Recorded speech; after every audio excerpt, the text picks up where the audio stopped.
c'est terminé, victoire du Real Madrid 2-0 contre Espanyol de Barcelone. Équipe yi gën a naqaree jouer foofu nga xamante ne mooy championnat Espagne bokk na ci équipe yi gën a naqaree jouer. Barça sax ils ont eu du mal. Premier mi-temps bi Real 0-0 la def. Deuxième mi-temps bi ça a été dur mais Vinicius a ouvert le score. Vinicius lenn rek moo metti ci moom man Barça moo sama équipe certes mais Brésil lay supporté. Vinicius dafa bari wax il parle trop mais sinon à part ça c'était un très bon match. Espagnol yi donc Barcelone yi sax lay wax parce que Espanyol de Barcelone biir Barça la nekk donc Real biir Barça la doon joué kon instant bii nii Real day prolongé course au titre bi incha allah rabbi le 10 mai ci la ñuy jël li nga xamante ne moo nekk championnat bi ci la ko Barça di dóor daal di jël championnat bi bu ko Barça dóoree c'est fini Barça day jël championnat même bu ñu Real dóoroon terewul championnat on va prendre ça parce que écart dafa bëri instant bi l'écart reste toujours de 11 points Real dafa xoolee ba Barça rawee ko 11 points te 11 points dafa nekk loo xamante ni sur 3 matchs wala 4 matchs pour nga jëli ko certes waxuñu ni mënut a nekk mais c'est très y a très peu de chance pour nga def loolu noonu ah mi ngi noonu en tout cas félicitations au merengue benn instant sax xawlaa ñun catalans yi bizarrement dañu leen a faral parce que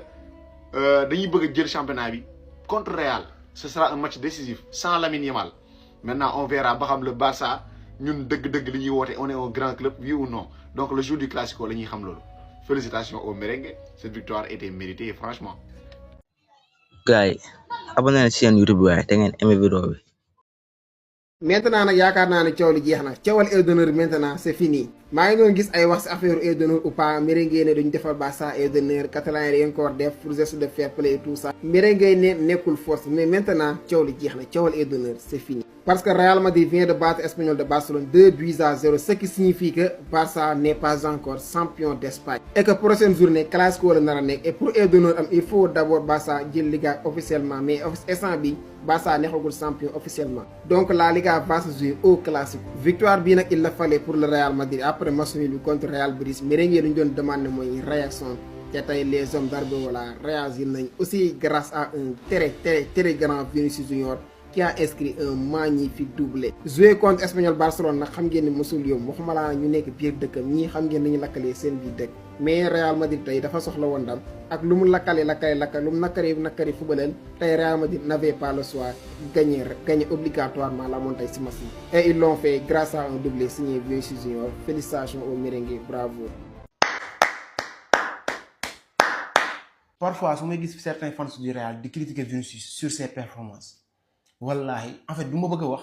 mais damay comprendre que ñoom ils n'ont rien compris ndax voilà sur une action permettre na joueur Real yëpp nekkaat ci match bi parce que soo leen xoolee bu baax ma match bi en première période c'était catastrophique laa mën a wax mais là à la 54e minute c'est Vinicius qui récupère la balle il fait la passe à Gonzalo Garcia bi nga xamante ni mu ngi soog a dugg mais Gonzalo Garcia a l'intelligence de faire une remise à Vinicius et là vous savez c'est le talent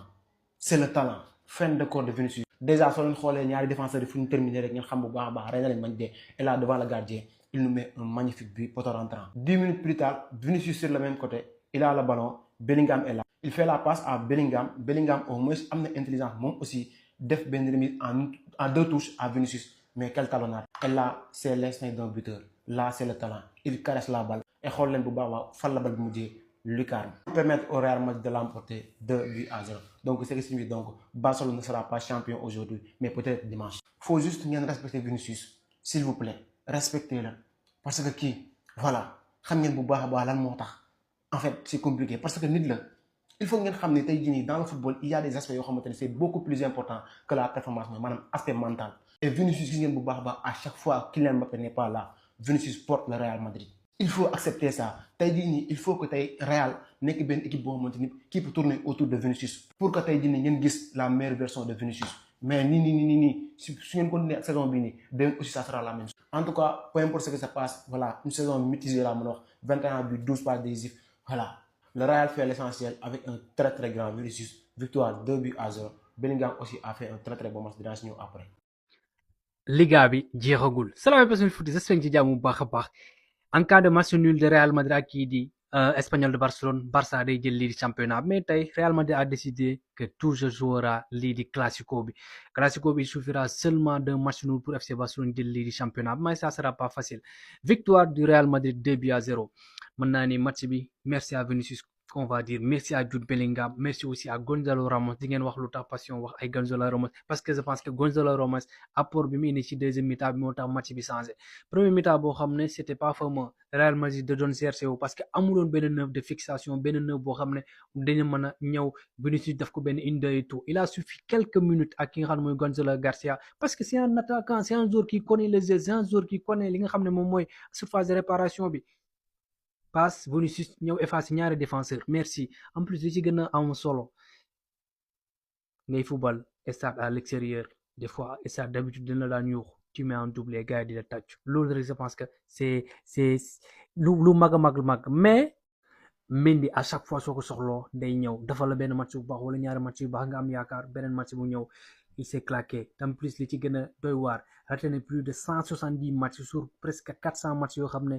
disponible na ko lii di Real Madrid. Je trouve que loolu c'est énorme. Je pense que fin de saison day jógee fële ca Real Madrid. li ci gën a yéeme aussi ki nga xam ne moom mooy Mendy toog Carreras acheté plus de xaw ma 30 xaw ma 50 millions dugul en plus caméra bi ko wane muy ree parce que Fran Garcia mi nga xam ne c'était le remplaçant je pense que problème bi noonu wax fan yi passé je pense que avec surtout remplacement bi commencé naa nekk dëgg il a un problème ak kii di Arbola mais anyway disons seulement merci à kii di Vinicius parce que tey moo ñu jox lii di spectacle bi ki nga xam ne moom mooy défense bi parce que benn instant y a des errements du Nielsen tu dois te concentrer plus. Alexandre Arnold aussi c'est pas seulement les centres qu'il faut de soit aussi bon défensivement surtout boo tajeeg surtout attaque boo xam ne ça va aller vite. En conférence de presse ki nga xam ne mooy Arbola nee na Real mu équipe boo xam ne ñoom duñ daw si championnat bi yëpp te mënoo jël li nga xam ne mooy championnat wala gagner ay match te doodul daw. En tout cas daal la victoire est là. Merci à Vinicius, merci à Jude Bellingham, merci aussi à ki nga xam ne moom mooy Gonzalo Ramos parce que bi nga duggee créer occasion nga xam ne c'est ça que le Real a besoin. Léegi nag ñu xool ndax classico bi day tegaat lii parce que ça va être compliqué. Le Barça a des joueurs très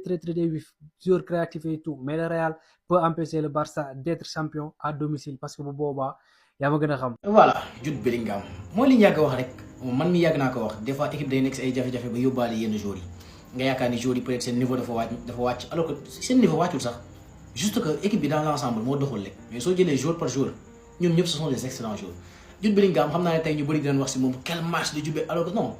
deful dara Bellingham deful dara lii lu ndaw la ci moom li mu mën loolu c'est sûr lu ndaw la ci Jude Bellingham mën quoi donc ñun xam nañ Jude Bellingham voilà du nekk fii di sonn di wax naan ay quel match de non xam nañ kan mooy Jude Bellingham seetaan nañ ko Dortmund bi mu ñëwee première saison Real Madrid seetaan nañ ko donc voilà soo leen gisee peut-être blessure yi ko sonal ak situation équipe bi c'est tout simplement ça mais sinon Jude Bellingham amul morom su fekkee mu ngi wér rek wax dëgg yàlla yaakaaruma ni moroomam mën na ko ci milieu de terrain je pense pas. Il a fait un match extraordinaire ce soir, vraiment c'est à apprécier. La passe, la talonnade pour Vinicius Junior qui marque un magnifique but. Hein. Et le but c'était pas évident du tout. Félicitations aussi à Vinicius Junior, mais excellent match de Jude Bellingham.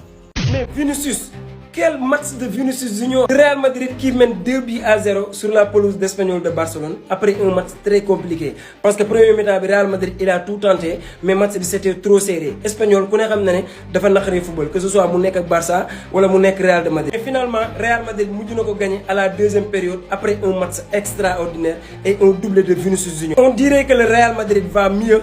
quand Kylian Mbappé ne joue pas parce que tey man combinaison yi ma doon gis entre Bellingham ak Vinicius mooy comme combinaison yi ma doon gis avant Kylian Mbappé di ñëw Real Madrid y avait beaucoup de fluidité ci kaw Vinicius lekk rek la deful latéral yi nekkoon ci côté ba pare Jude Bellingham il faisait un match extraordinaire ci kaw y avait beaucoup de fluidité ci milieu de terrain bi y avait Tchouaméni un match boo xamante ni tout le monde était au rendez-vous et on dirait que ni Kylian Mbappé non mais tey merengue yi dinañ am lu mu wax parce que match bi Real Madrid livré ak victoire bi nu mu fluidé ak match bi maîtrise bi ci amoon ak jeu bi ci amoon non mais c'est extraordinaire. ma gën a jommal c'était Vinicius Junior il a livré un très grand match premier bii bi ak deuxième bii bi bu dàq sa morom nga ni bii la Vinicius tey lekk rek la deful latéral yi nekkoon ci côté tey il les a malaxés malmenés torturés sur une très belle combinaison entre Jude Bellingham et le milieu de terrain une talonnade extraordinaire et Vinicius qui finit tranquillement un but extraordinaire équerre non mais franchement bu tëjee gémmiñam amul benn joueur boo xamante ne nii maanaam mënul toog ci sa table il est tellement fort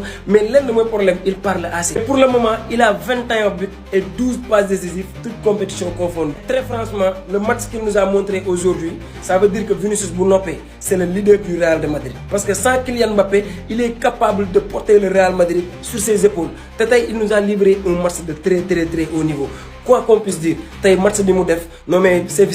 Vinicius que les gens aiment Vinicius bii la gars yi nam tey il a livré son match ça m'a choqué. Malheureusement pour les Catalans le Classico va être lancé parce que ñu bëri yaakaaroon nañ que ni Real Madrid tey il aura des difficultés pour gagner ce match pour que Barça mën a jël mais pour le moment Classico bi y aura beaucoup d'enjeux parce que Barça bu gagné mën naa ni day jël Classico bi te Real Madrid aussi bu gagné Classico bi ba léegi day continuer donc mën naa ni Vinicius tey indi na Real Madrid parce que il a livré un match de patron un match de très haut niveau franchement félicitations à tous les merengues et dites-moi ce que vous pensez dans les commentaires. yee gars yi képp kuy fan sa Real Madrid dama bëgg nga ñëw si commentaire quoi nga ñëw si commentaire nga bind à la Madrid képp kuy bëgg équipe bi képp ki nga xam ne équipe bi ngay topp quoi te toppee ko victoire wala défaite ñëw si commentaire nga bind à la Madrid su fekkee kontaan nga si victoire Real gagné na Espagnol Barcelone 2-0. actuellement nii Barça ba léegi jëlugul championnat Espagne ba léegi jëlugu ko quoi mais mën na ko jël semaine prochaine bu fekkee gagné na Real Madrid si Classico bi le 10 mai au Santiago Bernabéu. mais aussi gars yi prestation Vinicius Junior lañ ci wax xool leen premier but bi nu mu dribblé Zoro Espagnol Barça mais aussi xool leen deuxième but bi passe talonnade de Jude Bellingham finition de Vinicius Junior. donc gars yi Vinicius Junior xañ na waa Barça actuellement titre champion d'Espagne xanaa semaine prochaine